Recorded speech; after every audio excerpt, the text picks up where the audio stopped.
Bom, nessa videoaula a gente vai abordar o tema medição de resistências especiais. As resistências especiais são resistência de aterramento, resistência de isolação e resistência de contato ou enrolamento.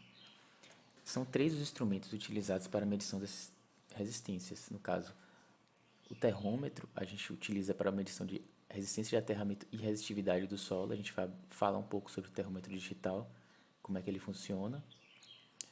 Vamos abordar qual é o método utilizado para a medição de resistência de tomada de terra, resistência de aterramento, o porquê que a gente precisa medir resistividade do solo, principalmente para projetos de sistema de aterramento, e o arranjo utilizado, que é o arranjo de Venne. A resistência de isolação, medida com o megômetro, em diversas aplicações. Por exemplo, se a gente tem um motor, esse motor tem uma carcaça que é isolada das bobinas. Como é que a gente faz para poder avaliar o quão boa é essa isolação? E por que a gente precisa, no final das contas, é uma questão de manutenção, né? A gente vai saber como está a isolação e a gente consegue caracterizar quando é que a gente possivelmente vai precisar trocar aquele motor. A resistência de contato, medida com micromímetro, é uma resistência que acontece em disjuntores, em chaves, ou então em enrolamentos. Se a gente precisa caracterizar, por exemplo, como é que está a resistência de um enrolamento de um motor, se a gente precisar medir a resistência de um resistor shunt, também tem essa ordem de grandeza. E também para questão de manutenção, a gente pode fazer o acompanhamento da evolução da resistência de um disjuntor, por exemplo, de grande porte. Se essa resistência está aumentando, significa que ela está sendo contaminada com partículas do ambiente, por exemplo, ou umidade, e a gente pode prever quando é que esse dispositivo pode falhar. Fazer substituição antes, obviamente. Vamos começar com a resistência de aterramento. O aterramento é uma parte muito importante do sistema de uma instalação elétrica. Tem duas funções principais. A primeira, obviamente, é a proteção de pessoas. Então, se você tem alguma fuga de corrente, ela precisa ser descarregada em algum lugar e o caminho preferencial tem que ser o aterramento. E para que essa fuga se dê pelo aterramento e não por uma pessoa, a resistência do aterramento precisa ser a mais baixa possível, certo? Então, quanto menor a resistência de aterramento, melhor. A segunda função do sistema de aterramento é a proteção de equipamentos. Então, os equipamentos, principalmente aqueles muito sensíveis a interferências eletromagnéticas, como os equipamentos de TI, tecnologia da informação, computadores, servidores, eles precisam ter uma malha de aterramento apropriada. A malha de aterramento também é muito importante em subestações, ela precisa ser projetada de uma forma bastante criteriosa. Então, descargas atmosféricas, descargas estáticas, interferências eletromagnéticas são todas descarregadas por essa malha de aterramento. Em instalações residenciais, a gente tem uma haste de aterramento de em torno de 2,40 metros, se eu não me engano, que é o ponto em que todas as tomadas de terra estão conectadas, né? A resistência de aterramento, no final das contas, é um parâmetro muito importante para avaliar como está esse aterramento, qual a qualidade, na verdade é o principal parâmetro, né? E o nível de proteção oferecido. E no final das contas, para você saber como está, você vai precisar medir. Para isso a gente utiliza o termômetro.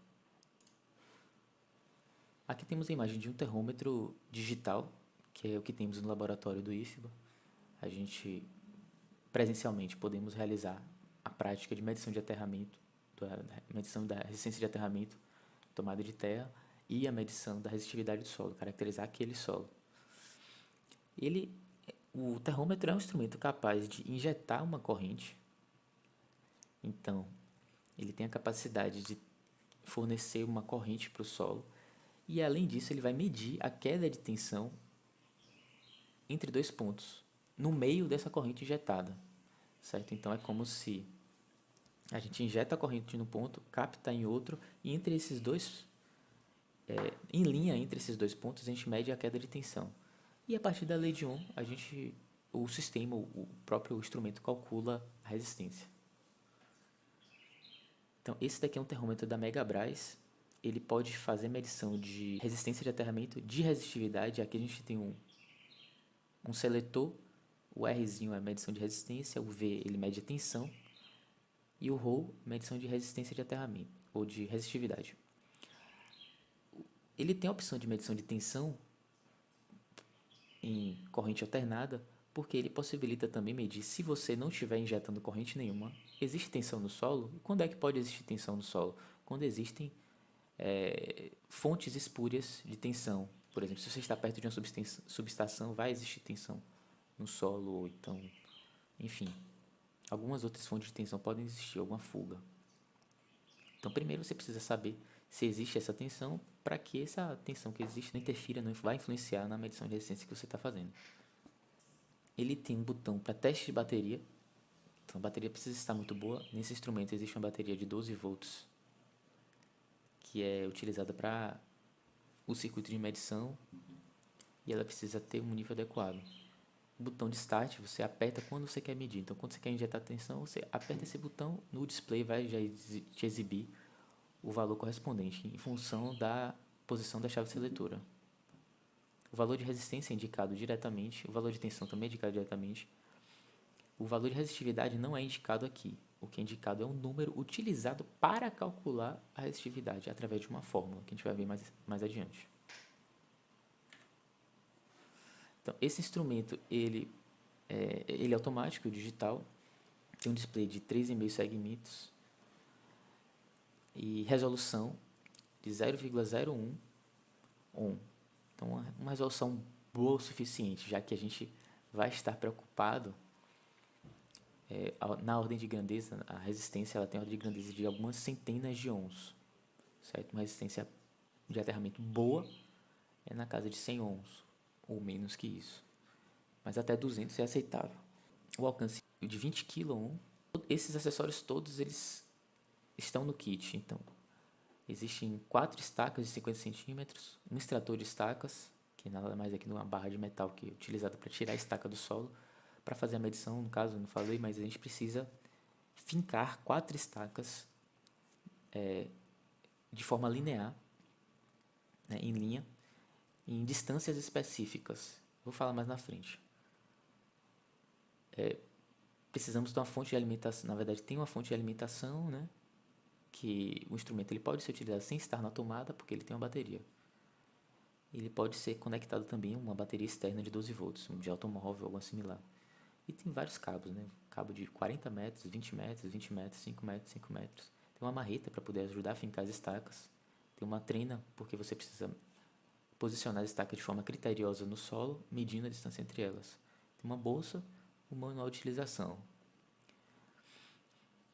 A exatidão também está disponível aqui nesse manual e a gente pode utilizar para calcular o erro de medição. O método de medição da resistência de aterramento, de acordo com o site do fabricante, né? Ele vai injetar uma corrente no terreno. Essa corrente ela é estabilizada eletricamente, uma corrente alternada, não é contínua, e ela mede com alta precisão essa tensão que aparece no terreno devido à circulação dessa corrente, certo? Não é uma tensão espúria, outra tensão que acontece. Devido à circulação dessa corrente, tem uma tensão. E através dessa corrente, da medição dessa corrente, dessa tensão, mede-se essa resistência de difusão do aterramento, que é a leitura R que vai ser indicada no display. Então, como é que é realizada a medição de resistência de tomada de terra? A gente tem 3 estacas, na verdade. Não precisamos utilizar a 4ª estaca para o caso da medição de tomada de terra, resistência de tomada de terra, porque a estaca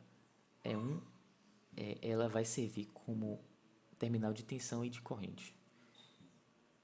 Entre a estaca E1, o dispositivo, na verdade, seguindo passo a passo aqui, o dispositivo ele vai injetar uma corrente na estaca E3. Essa corrente ela vai circular, vai ser absorvida por E1. E essa corrente ela é alternada, né? A gente utiliza frequências diferentes daquelas utilizadas industrialmente, que são 60 Hz, 50 Hz. Essas estacas são todas em linha, então a corrente circula em uma linha até E1. A diferença de potencial é medida entre E1 e E1 naquela linha, na mesma linha. Então essa E2 ela não pode estar em uma posição fora da colinearidade entre E1 e E3. O dispositivo ele calcula automaticamente, exibe no seu display a relação entre a corrente injetada, entre a tensão e a corrente injetada, que vai ser a resistência medida. No final das contas, é necessário ser bastante criterioso na escolha dessas distâncias entre as estacas, porque próximo a as estacas existe o que a gente chama de zona de influência. Nessa zona de influência, o potencial elétrico que é gerado devido à presença da corrente não é uniforme, não é linear. A partir de uma certa distância, essa tensão ela fica linear.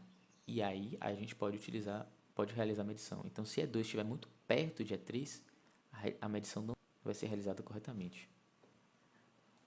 Então, como implicação prática, é necessário que exista um afastamento mínimo de pelo menos 5 metros entre uma estaca e outra. No final das contas, para a gente ter uma medição que a gente diga que está confiável, a gente vai fazer 3 medições. Tem um resultado que seja confiável, a gente vai fazer 3 medições em distâncias diferentes, por exemplo, 5, 8 e 15 metros. Se o resultado entre essas medições for maior do que 5%, a gente precisa aumentar essas distâncias, ou melhor, aumentar pelo menos a distância do menor. Fazer 8, 12, 15 metros, por exemplo. E aí faz-se novamente essa conta para ver se a diferença da média para cada uma das medições é maior do que 5%. O resultado final das 3 medições é a média dessas 3 medições, sendo que essas individualmente elas não podem ser 5% maior do que diferente da média. Vamos ver um exemplo.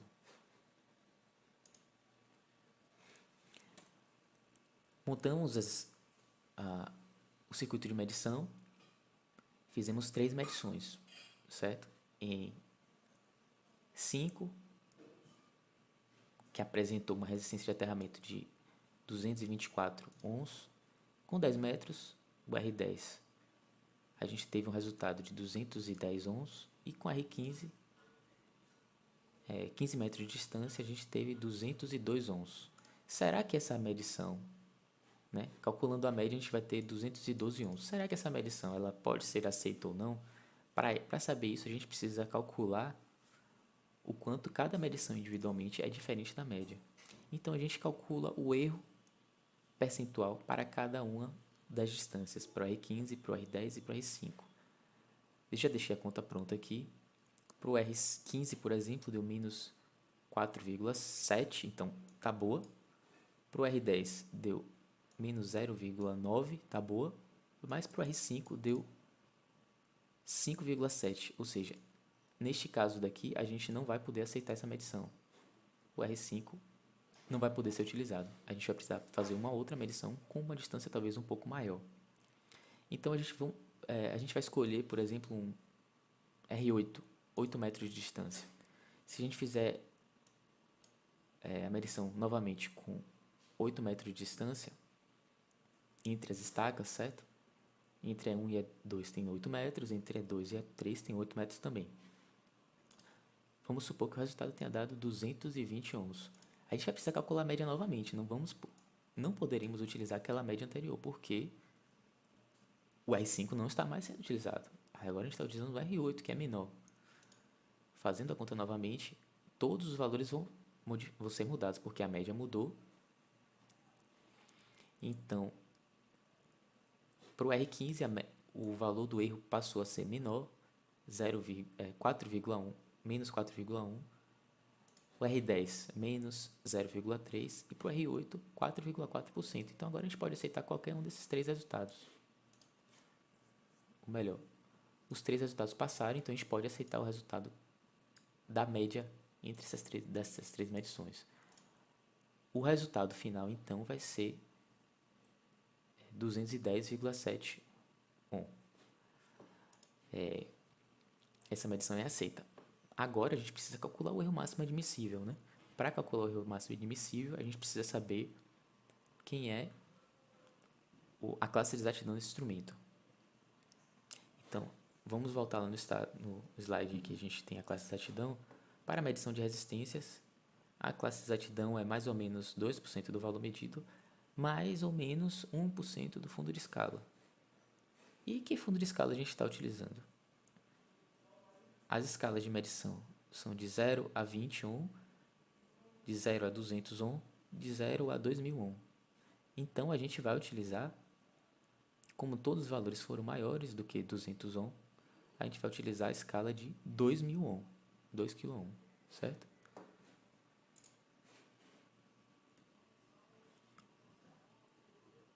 Então, o erro máximo admissível vai ser mais ou menos 2% do valor medido mais 1% do fundo de escala. Eu coloquei entre parênteses e deixei mais ou menos fora do parênteses, para que a gente possa somar tranquilamente esses dois valores. 2% do valor medido, o valor medido foi aquele da média, mais 1% da classe do fundo de escala, que foi 2000. A gente vai ter 24,2 ohm como erro máximo admissível. O resultado de medição, portanto, vai ser 210,7 mais ou menos 24,2 ohm, certo? Então, esse daí é o método utilizado para calcular a resistência de tomada de terra, resistência de aterramento. A resistividade solo no final das contas, é um parâmetro importante para o projeto do sistema de aterramento. O sistema de aterramento pode ser composto por apenas um eletrodo enterrado individualmente, por uma malha de aterramento, por diversos eletrodos enterrados e conectados entre si, por uma placa de aterramento. O aterramento em prédios também é realizado possivelmente na estrutura do prédio, ou seja, nos vergalhões que atravessam as colunas do prédio até a base. Um dos parâmetros importantes para o projeto desse sistema de aterramento, que é a resistividade do solo. Em função da resistividade do solo, você pode ter que possivelmente escolher a quantidade de estacas que você vai colocar na terra, ou como você vai tratar esse solo, se você vai precisar aumentar a condutividade desse solo. Existem diversas técnicas que a gente não vai abordar aqui. O foco vai ser apenas medição da resistividade do solo, certo? A resistividade do solo, neste caso, é medida utilizando 4 estacas. Então, a posição seletora, no botãozinho a gente precisa colocar ele na posição mais baixa, que é a resistividade. E existem, na verdade, outras formas de você analisar a resistividade do solo sem utilizar o termômetro digital. Você pode fazer uma amostra laboratorial das amostras, análise laboratória.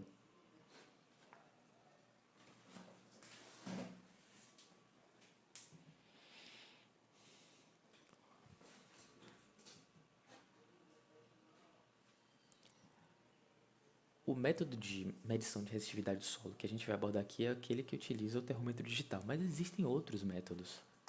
Você pode tirar uma amostra do solo, levar para um laboratório, fazer uma análise e caracterizar também dessa forma a resistividade do solo. Mas nesse método a gente vai utilizar as 4 estacas do instrumento, conectar todos os bornes e colocar a chave seletora na posição de medição de resistividade.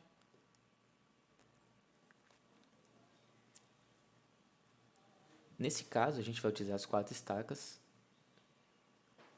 certo? Entre as estacas H e E, a gente vai fazer passar uma corrente. E entre as estacas S e ES, a gente vai medir a tensão.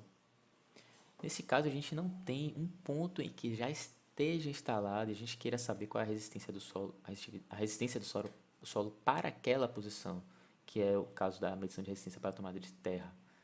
Se a gente não tem um parâmetro, a única coisa que a gente pode medir é a resistividade do solo, no final das contas, certo? Você não tem resistência se você não tem um fio construído. Você pode caracterizar apenas aquele material. Se a gente for pensar num resistor ou num condutor que a gente precisa determinar qual a resistência dele. Só faz sentido a gente falar a resistência de um fio quando o fio já está pronto, já está cortado, já tem dimensões fixas. Se você tem uma barra de cobre, você pode caracterizar a resistividade do cobre, certo? Se a gente for fazer um paralelo com um condutor de cobre. Então, a resistividade do solo precisa ser medida com distâncias d pelo menos 3 vezes a profundidade da estaca, certo? Essas estacas são geralmente 50 centímetros.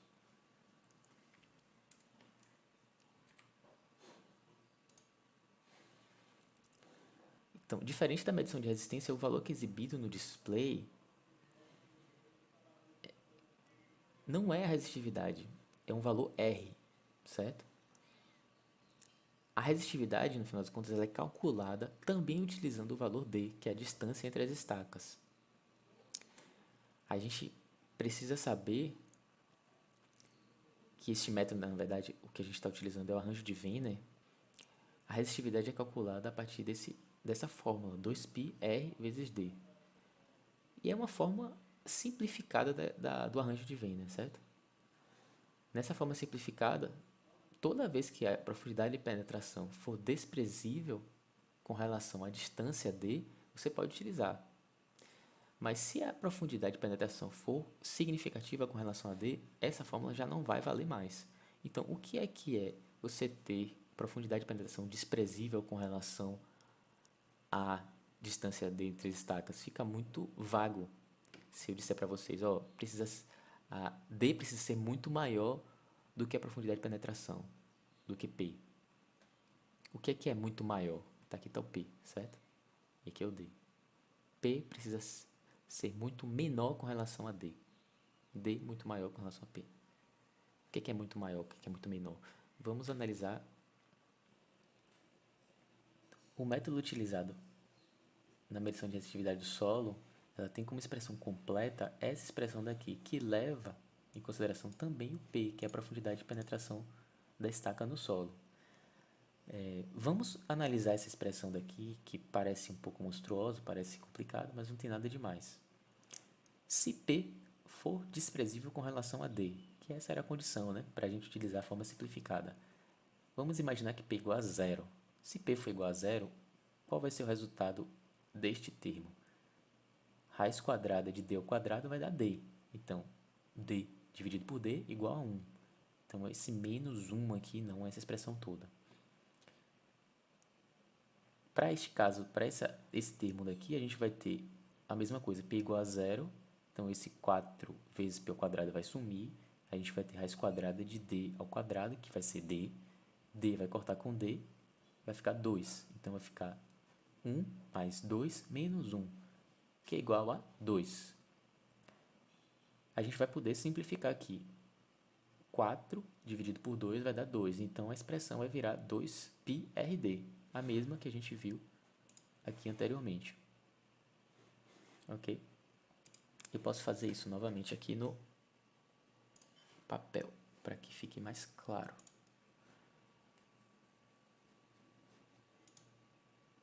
Então, a expressão completa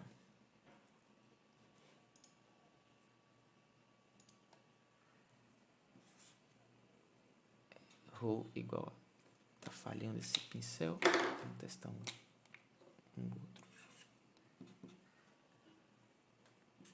4π rd dividido por 1 mais 2d sobre a raiz quadrada de d ao quadrado mais 4p ao quadrado menos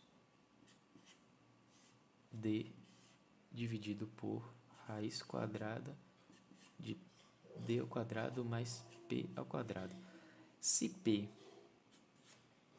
for muito menor do que d, significa que esse termo aqui vai ser cortado, certo? A gente vai poder considerar que p é igual a zero.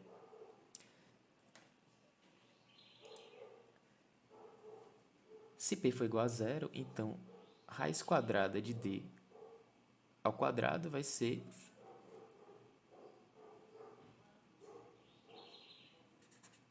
igual a 1. Isso tudo aqui vai ser igual a 1. Vai cortar com o d de cima, no final das contas. E aqui a gente vai ter... Aqui, na verdade, aqui vai dar d, né? D com d corta. Então, a gente vai ficar apenas com o termo 2 aqui. E aqui a mesma coisa. Raiz quadrada de d ao quadrado vai dar d, Isso aqui vai ser D. D com D corta. Então, aqui a gente vai ter disso aqui tudo. A gente vai ter 1 e disso daqui tudo, a gente vai ter apenas o 2. Então, 1 mais 2 menos 1 vai ser 2. Então, ρ vai ficar 4πrd dividido por 2, que vai ser 2πrd, que é a forma simplificada, certo? Se a gente voltar aqui para o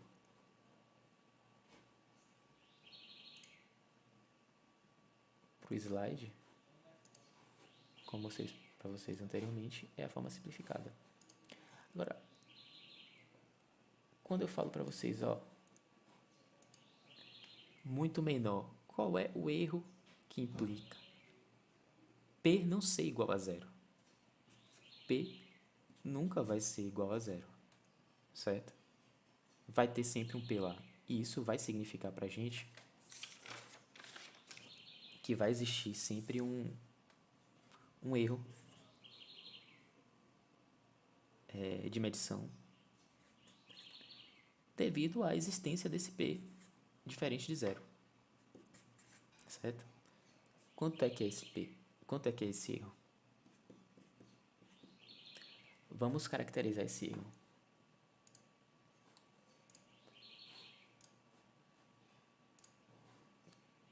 Então, voltando aqui, temos um exercício. É comum uma dúvida sobre quando utilizar essa expressão, quando é que a gente vai precisar usar a forma completa ou a forma simplificada do arranjo de Wiener. Já que esse critério é P muito menor do que D, quando é que, afinal, P é muito menor do que D? A gente vai pegar um exemplo e fazer dois casos e observar o erro da forma simplificada com relação à forma completa. Vamos supor que a gente tenha utilizado a distância D igual a 2 metros, sendo que a estaca tem 50 centímetros. A gente cravou a estaca por completo. Temos P, no caso, 4 vezes menor do que D, né? 4 vezes 5 vai dar... 4 vezes 0,5 vai dar 2. Se a gente fizer o cálculo da resistividade pela forma completa e pela forma simplificada, supondo que o display tenha indicado R igual a 5, tá? No display, depois que a gente colocou lá as estacas, com a distância D entre as estacas, veja que, né? Todas essas três distâncias aqui entre as estacas, entre as quatro estacas, é de 2 metros.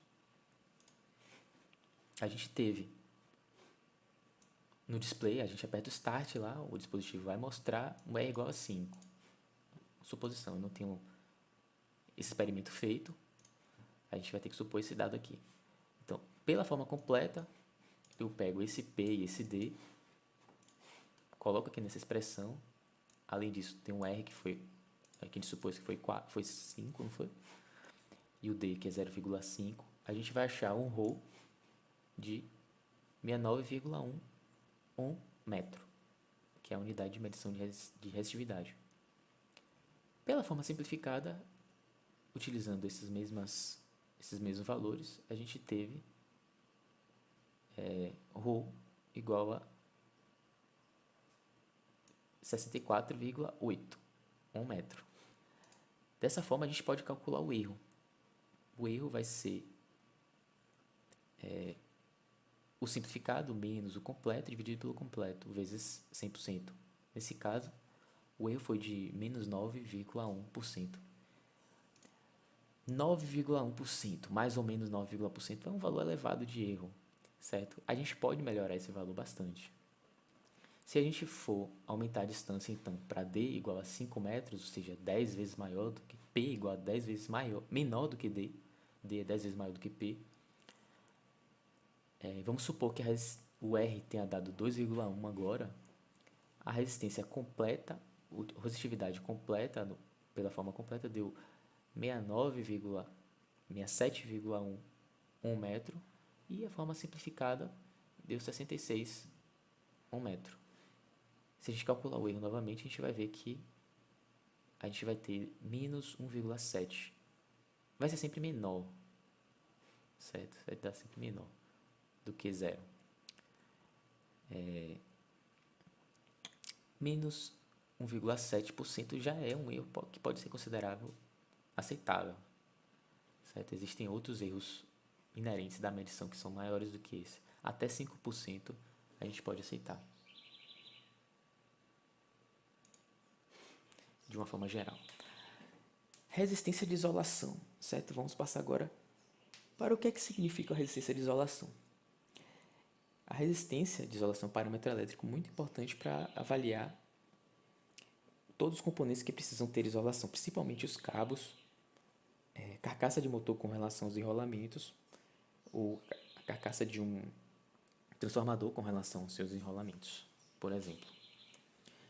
Existem diversos materiais que são isolantes, que a gente precisa caracterizar de forma periódica em uma manutenção preditiva, como, por exemplo, a borracha, plástico, óleo, verniz. Esses não conduzem eletricidade, por isso que eles são considerados isolantes. No entanto, pequenas correntes podem surgir quando esses materiais são submetidos a tensões elevadas. Eu não vou nem colocar aqui de polarização, porque a polarização é uma das correntes. Pequenas correntes surgem.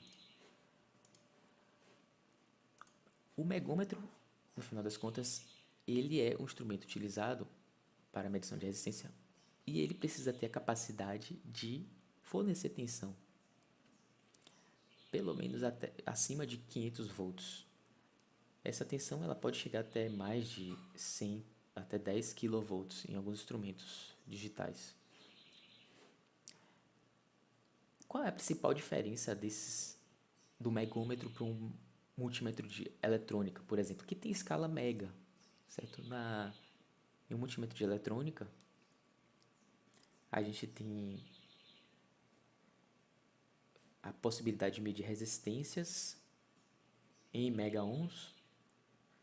No entanto, os resistores eles são projetados para permitir a passagem de corrente, mesmo com baixa tensão, certo? Já os materiais isolantes não, eles precisam de tensão elevada. Então essa é a principal diferença de um megômetro para um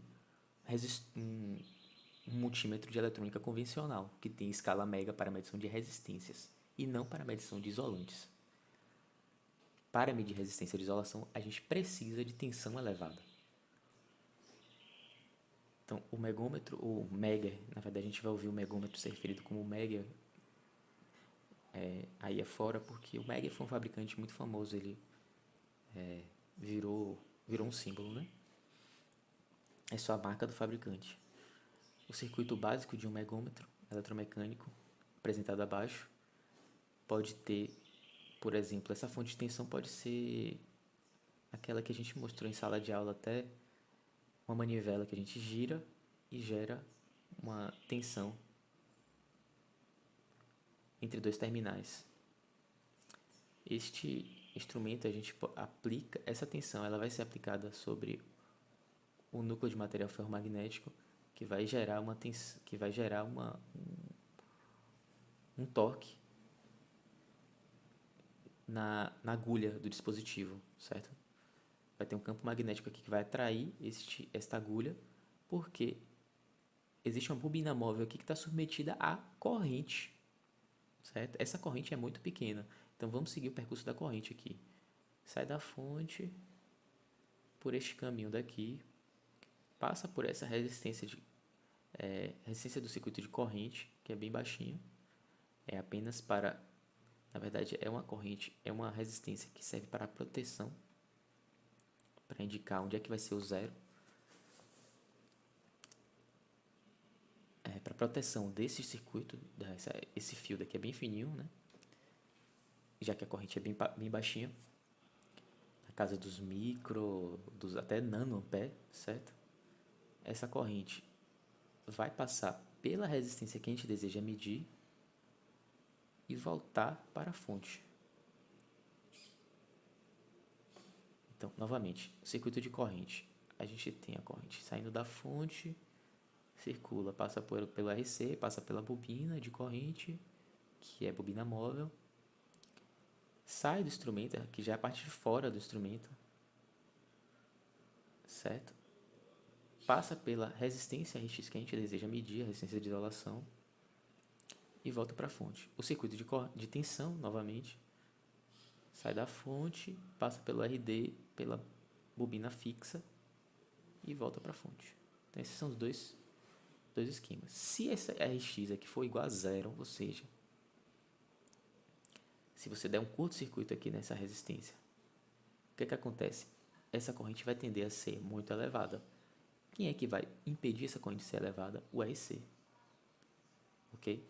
Essa tensão daqui, ela pode variar a depender do instrumento que você esteja utilizando, certo? Em uma manivela, se você girar ela mais fraco, ou então se ela estiver conectada a uma rede elétrica mesmo, que isso aqui pode acontecer, tem um terminal de rede elétrica, pode ser que essa tensão varie. Então essa resistência ela pode precisar ser ajustada para ajustar justamente o circuito de deflexão.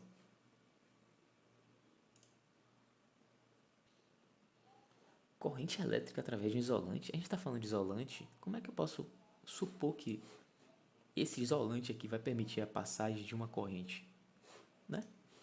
Parece estranho isso, mas o que acontece aqui na vida real, nenhum isolante é perfeito. Então existe uma corrente que flui. Essa corrente, no final das contas, não é apenas uma, são três correntes. São três componentes que fluem quando a gente coloca um corpo submetido a uma diferença de potencial bastante elevada. A primeira corrente é deslocamento. É a mesma corrente que flui, entre aspas, através de um capacitor. Ela não é composta de elétrons. Essa corrente aqui ela é composta por a variação do vetor de deslocamento campo elétrico, certo? Então, se a gente for para pensar em um capacitor em corrente contínua ou em corrente alternada, deixa passar corrente? Deixa, ele não impede a corrente de passar, né? Ele vai impedir, ele vai cortar a corrente apenas quando ele estiver completamente carregado. Mas enquanto ele não está carregado, a gente tem um deslocamento do campo elétrico e vai aparecer corrente do outro lado, na outra terminal do capacitor.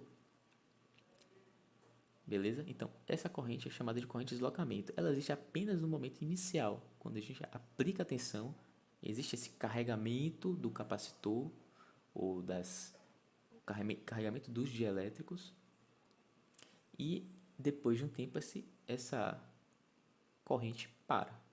Existe a corrente de absorção, que pode ser entendida,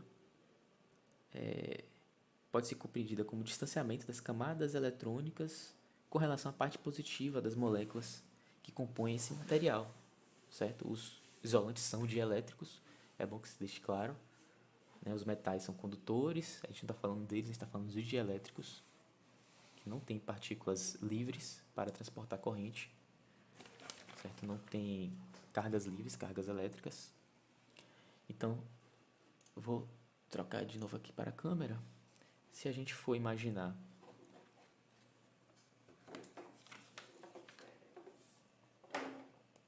uma molécula eletricamente neutra, ela tem uma carga positiva e uma carga negativa. Um dielétrico é composto por moléculas eletricamente neutras.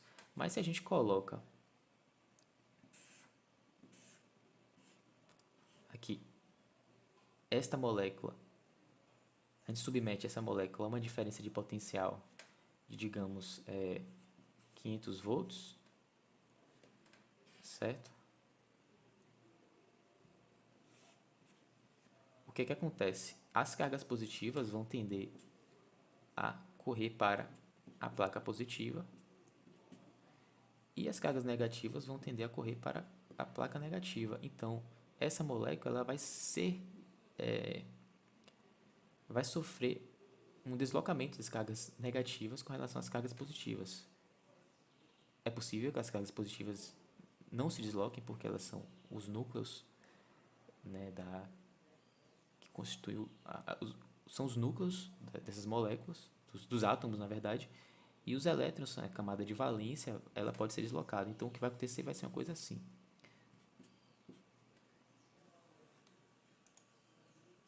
Deixa eu voltar aqui. Então, essa é a corrente de absorção. No capacitor também acontece isso, porque no núcleo do capacitor, na parte interior do capacitor, existe um material dielétrico, existe um isolante. Quanto maior for a umidade ou a contaminação, mais cargas elétricas vão existir. E maior vai ser essa corrente de absorção. Mas essa corrente de absorção ela também vai decair com o tempo. Não tão rapidamente quanto a corrente de deslocamento, que é praticamente instantânea, certo? Alguns milissegundos no máximo. A corrente de absorção ela decai com mais tempo, 10 minutos ou até algumas horas. Então a gente pode observar essa corrente de absorção por algum tempo. E existe também a corrente de fuga. No final das contas, essa é a principal corrente que é utilizada para a realização da medição da mega resistência, certo? Para a caracterização do corpo isolante. Ela é a corrente que de fato atravessa o corpo do dielétrico. Então é uma corrente que é composta por elétrons de verdade, não é uma corrente de deslocamento que acontece dentro de um capacitor, uma corrente de absorção devido à distensão a deslocamento das moléculas com relação à nuvem eletrônica. Essa corrente de fuga, ela no final das contas não varia com o tempo. Então ela vai estar presente assim que você colocar, durante esses 10 minutos, algumas horas, e depois de 10 horas, depois de algumas horas também. Então é a mesma. Como a gente tem 3 componentes de corrente, o que acontece é que aqui a gente tem uma foto tirei do site da Fluke, que é um fabricante famoso desses instrumentos, talvez o mais famoso hoje em dia. Assim que a gente começa a fazer a medição, a resistência está baixa. Por quê? Porque a gente tem as 3 componentes de corrente. Mas em alguns minutos, veja que a resistência começa a diminuir. Por que a resistência começa a diminuir? Porque essas 2 correntes começam a sumir. Então, como a corrente diminui, isso significa que a resistência aumenta. Ok? Lei de Ohm. Em uma isolação que esteja boa, este aumento ele vai ser mais acentuado do que quando a isolação já está quebrada. Não vai variar muito com o tempo.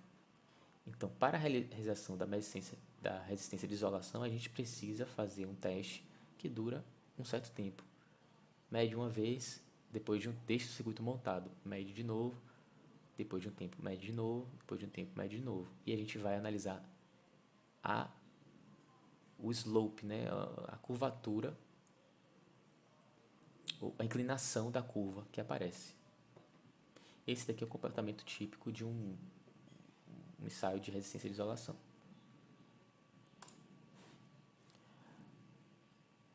Vamos passar agora para o tópico final, que é a medição de microresistências. Este daqui, que a gente tem é um micro-ohmímetro. O micro-ohmímetro talvez seja o maior desses instrumentos que a gente está vendo aqui nessa videoaula. É um equipamento, a caixa talvez não dê ideia de grandeza, mas é uma maleta bem grande e pesada. Por quê? A gente viu que o megômetro ele precisa de uma fonte de tensão, certo? Uma fonte de tensão pode ser leve, mas uma fonte de corrente geralmente é muito pesada, porque envolve a utilização de transformadores de corrente. Então, a fonte de corrente utilizada em um micro-ohmímetro ela é essencial porque a gente quer medir resistências muito pequenas. E para medir resistências muito pequenas, a gente vai precisar de correntes muito elevadas. Então, quando é que a gente realiza a medição de microresistências? Quando a gente precisa, principalmente para manutenção preditiva, medir enrolamento de motores e transformadores ou contatos elétricos de disjuntores ou contatores de grande porte. Certo? Se a resistência desses contatos ou desses elementos elétricos está variando com o tempo, com 1, 2, 3 anos de operação, 10 anos de operação, se essa resistência está aumentando, significa que o problema se aproxima, certo? E como o problema se aproxima, você possivelmente pode decidir substituir este equipamento. Porque se o problema acontecer sem que você esteja preparado para isso, pode ser que você tenha uma perda significativa de material, equipamentos podem ser danificados se você não se preparar, ou você pode interromper processos industriais que são caríssimos de serem colocados de volta em operação. Então é sempre necessário que a gente realize manutenções preventivas utilizando esse tipo de equipamento, esse tipo de medição. O micromímetro tem como circuito básico, a base dele é essa daqui. A gente vai aplicar uma corrente conhecida de valor bastante elevado, pode ser até 200 ohms, por exemplo. Essa maleta aqui ela tem a capacidade de aplicar 200 ohms em função da resistência que a gente quer medir, né? Quanto menor for a resistência, maior vai ser a corrente. Então a gente aplica essa tensão, a gente tem duas resistências aqui, né? Os cabos que vão levar essa corrente para o resistor que se deseja medir e o cabo que vai coletar essa corrente, vai absorver essa corrente. A gente vai precisar também medir a tensão, a queda de tensão em cima desse resistor que se deseja medir. Se a gente, esse arranjo daqui, que é o arranjo de Kelvin, certo? A ponte de Kelvin, estou omitindo aqui detalhes com relação à fonte de corrente, a queda de tensão da fonte de corrente. A ponte de Kelvin tem um diagrama que é um pouco mais complexo que esse, diagrama elétrico. Se a gente não utilizar esse esquema, o que acontece? A gente tem queda de tensão nos contatos que vão se somar ou tem valores próximos ao valor da resistência que a gente quer medir. Por exemplo, se a gente quiser medir a resistência na escala micro, utilizando um multímetro desse que a gente tem padrão, padrão não, convencional. O que acontece? As pontas de prova, elas têm resistência na casa de algumas dezenas de miliohms. Você não consegue medir com aquelas pontas de prova. Se eu desenhar aqui, talvez fique mais fácil da gente entender. Deixa eu passar aqui para... Eu vou reaproveitar esse papel. Então, vamos imaginar que a gente tem o nosso multímetro aqui e tem os dois terminais. A gente quer medir esse valor de resistência, certo? Então, o que eu faço?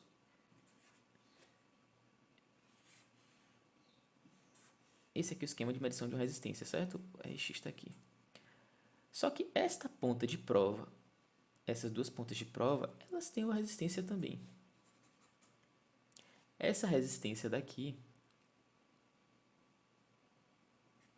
vou botar aqui, Rp, é da casa de... Vou botar aqui, vamos supor que seja 1 miliohm.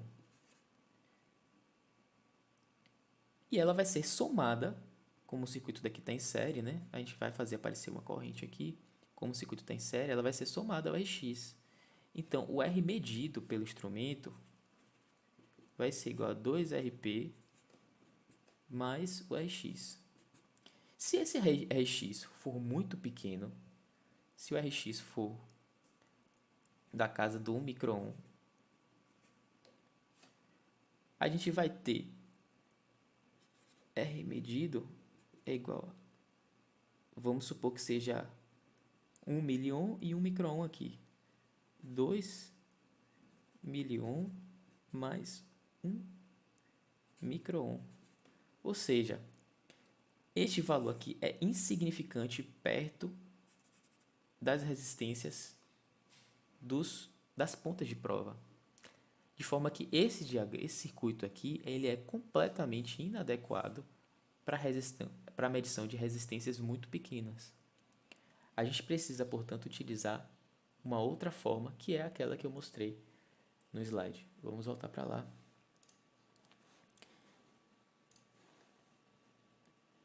Então, com esse esquema daqui, o que acontece? A gente simplesmente consegue eliminar essa resistência da ponta de prova que eu mostrei, porque esse RF está aqui, beleza, mas a gente conhece essa corrente. Nessa fonte de corrente aqui, ela vai injetar uma corrente conhecida, estabilizada eletronicamente. Eu não consegui achar, talvez exista, mas eu não consegui achar esse instrumento sem que ele fosse eletrônico. Todos que eu achei foram eletrônicos, não consegui encontrar eletromecânico. E ele tem 4 contatos, então tem 1, 2, 3, 4 contatos diferentes. A corrente é injetada nesse contato, então essa resistência daqui ela não é levada em consideração porque a gente está medindo a tensão bem próximo da resistência que a gente quer medir. Certo? É bem próximo. Em sala de aula talvez fique mais fácil de eu mostrar para vocês esses 4 contatos e como é que eles devem ser utilizados. Mas aqui o que é importante a gente ver é que a tensão é medida justamente em cima do resistor. Então a queda de tensão que é medida em cima do resistor e a gente conhece a corrente. De forma que se a gente fizer a lei de Ohm, a gente sabe quem é o Rx. Certo? Vai ser essa tensão dividida por essa corrente. Então a principal diferença entre o ohmímetro, micro-ohmímetro e o ohmímetro convencional é a possibilidade de eliminar o erro devido à resistência de contato quando a gente mede a tensão em um contato diferente daquele que a gente injeta a corrente. Aqui está um micro-ohmímetro digital portátil. Esse aqui a gente tem lá no laboratório. Ele tem corrente de prova em função da escala que está sendo utilizada, né? Então, 1 miliampere pode ser utilizado para a escala de 200 ohm ou 20 ohm. Essa é mais ou menos a escala. 10 miliampere, na verdade, é a escala que é utilizada em multímetros convencionais que medem resistência. Talvez até menos corrente quando a resistência é maior, na casa dos mega ohm. O multímetro convencional tem essa capacidade, mas a gente está falando aqui do micro-ohmímetro, né? Então ele chega aqui como característica essencial a correntes bastante elevadas. A gente tem um micro-ohmímetro que vai até 10 amperes e tem um micro-ohmímetro que vai até 200 amperes. E temos os dois lá no laboratório. Em aulas presenciais a gente pode ver. Então a gente pode escolher, inclusive nesse botão aqui, quantos por cento da corrente a gente quer injetar, de 0 a 100% de qualquer uma dessas daqui, certo? Ele tem uma estabilidade também com relação à temperatura. Então esse instrumento ele vai desligar depois de muito tempo de utilização, porque ele não suporta uma corrente de 200 amperes por muito tempo. Essa corrente, inclusive, aquece o cabo, é bastante grosso e ele ainda assim aquece bastante o cabo enquanto a gente está fazendo a medição. A classe de exatidão dele depende da escala em que você esteja utilizando, né, da resolução, no final das contas, e do valor medido. Então, gente, aqui a gente tem mais algumas sugestões, fontes que eu utilizei para montar essas aulas e aulas sobre como medir resistência no YouTube. Tem algumas outras aulas interessantes também, material interessante. Dúvidas, a gente tem alguns meios para se comunicar que eu vou deixar disponível no Google Classroom, ok? Então, isso é tudo por enquanto.